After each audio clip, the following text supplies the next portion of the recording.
Hallelujah! Purihin ng Diyos.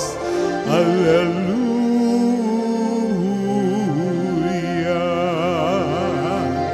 Purihin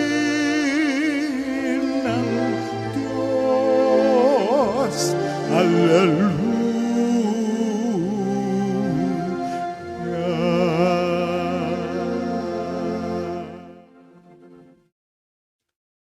Sumainyo ang Panginoon. At sumaiyo rin. Ang mabuting balita ng Panginoon ayon kay San Juan. Papuri sa iyo, Panginoon. Noong panahong iyon, sinabi ni Jesus sa mga tao, "Ako ang pagkaing nagbibigay buhay. Ang lumalapit sa akin ay hindi na magugutom, at ang nananalig sa akin ay hindi na mauuhaw kailanman. Ngunit sinabi ko na sa inyo, nakita na ninyo ako, gayunmay hindi kayo nananalig sa akin. Lalapit sa akin ang lahat ng ibinibigay sa akin ng Ama, at hindi ko itataboy ang sinumang lumalapit sa akin.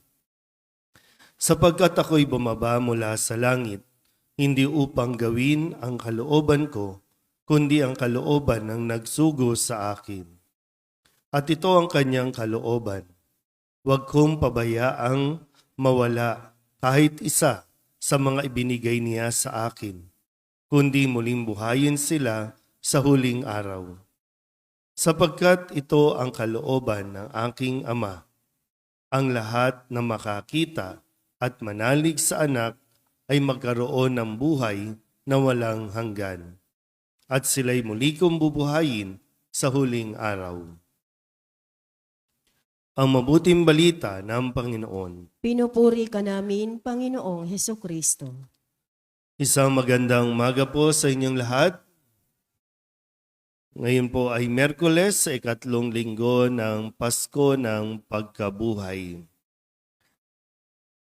Sa pagpapatuloy po ng ating pakikinig at pagninilay sa Ebanghelyo ni San Juan, ay sunod-sunod po nating naririnig ang pagsasabi ni Jesus na siya ang pagkaing nagbibigay buhay, at ang lumalapit sa kanya ay hindi na magugutom, at ang nananalig ay hindi na mauuhaw kailanman.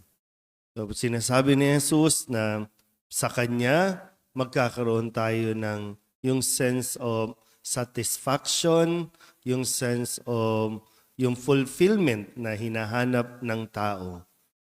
Hanggat hindi natin nakikita na ito ay matatagpuan lamang at maibibigay lamang ni Jesus, kung saan-saan tayo hahanap, kung saan-saan tayo pupunta para lamang matugunan o mahanap natin yung tutugon sa pangangailangan natin, lalong-lalo na yung pangangailangang espiritual. Minsan nakala natin yung mga material na bagay ang makakapagpuno sa pangangailangan natin, sa kakulangan natin. Pero yung realidad, kahit na makuha na natin ito, ay wala pa rin ito talagang maibibigay sa atin na satisfaction. Tanging kay Jesus lang.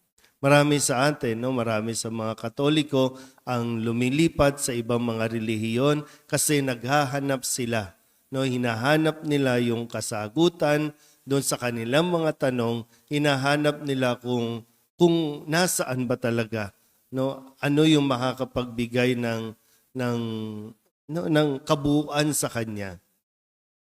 Pero at the end, kahit saan ka sumanib, kahit saan ka pumunta, anumang mga community o charismatic community ang puntahan natin, hanggat hindi natin nakikita si Jesus, hindi tayo magkakaroon ng satisfaction.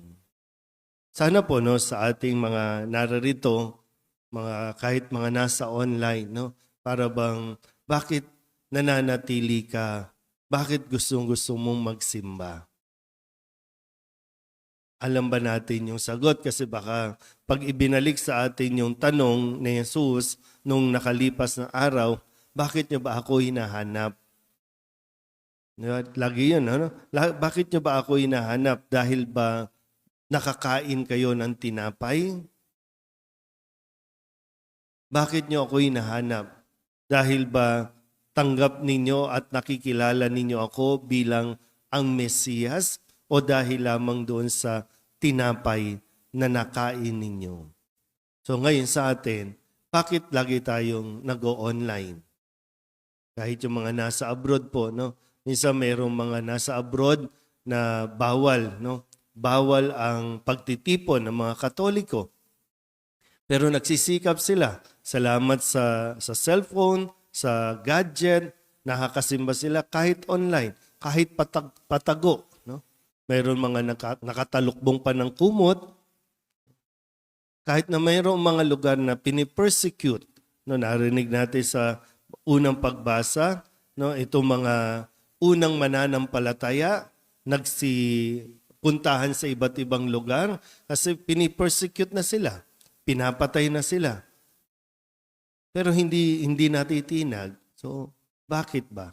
Kayo po na mga naririto, sa dami ng tao dito sa Kamba, iilan lang tayo lagi araw-araw. So, bakit ka nandito? Malinaw ba sa iyo na dahil kapag wala ka dito, kulang ang araw mo? Wala kang buhay kapag hindi ka nakapagsimba. Sana nandoon tayo sa puntong yan. No, na kaya tayo nagsisimba, kaya tayo nandito dahil naniniwala tayong wala tayong buhay kapag wala si Kristo sa atin. At ito rin nawa yung makita sa atin ng mga tao sa paligid natin. At kung ano man yung natatanggap natin, ano man yung nakikita natin, nawa makita din nila. Pero yun nga po, no? Makikita yan sa atin pong nagiging pagkilos dahil nga tayo na laging nasa simbahan, laging nagsisimba, anong mayroon sa Kanya? Anong pagbabago ang nakikita natin sa Kanya? Nakatulad lang naman tayo ng mga kapitbahay. Kayo, katulad lang kayo ng mga kapitbahay. Pero bakit may kakaiba sa inyo? Pareho lang naman estado ng buhay. Sinasabi natin mahirap. Mahirap lang, pareho. Pero bakit kayo, no, nawa, no, nandoon kayo sa punto na bakit okay kayo? Bakit okay kayo? At yun yung magtatanong sa kanila, yun yung magdadala sa kanila sa pagsaliksik din, anong nakikita ninyo dito sa simbahan? Ano, patuloy natin hingin ang grasya ng Diyos na mamulat ang ating mga mata sa kung ano ang nais na ipinapakita at ibinibigay ni Jesus sa ating pagdalo sa misa. Amen.